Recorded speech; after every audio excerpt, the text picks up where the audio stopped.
ভাই আপনার নাম কি? আমার নাম গৌরপদ মণ্ডল। আহ, ভাই এখানে তো অনেক ঘর ছিল, দেখে গেছি কদিন আগে, কতদিন আগে ভাঙছে আবার? এই যে দেখা যাচ্ছে এইসব ঘরটা ভেঙে গেছে। এই ঘর ছিল কবে ভাঙনের 4 মাস হয়েছে। 4 মাস আগে। হুম। কত ফ্যামিলি একবারে ভাঙরে চলে গেছে লাস্ট? সর্বপ্রথমে 5টা ফ্যামিলি, তাতে 3 ফ্যামিলি একবারে।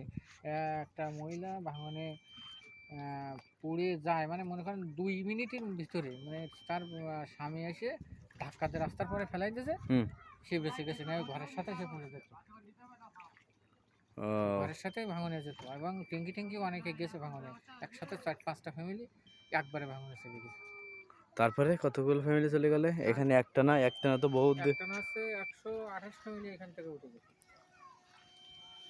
ও, একসময় তো এখানে 900 মতো পরিবার ছিল, হ্যাঁ ছিল। এখন মানে কমতে কমতে কত ফ্যামিলি? কমতে কমতে 200-র মতন আছে এখন। এটা হচ্ছে কালাবাগের ঝুলন্ত পাড়া। এখানে মানুষ এভাবে ঝুলন্ত অবস্থায় ঘর বেঁধে থাকে।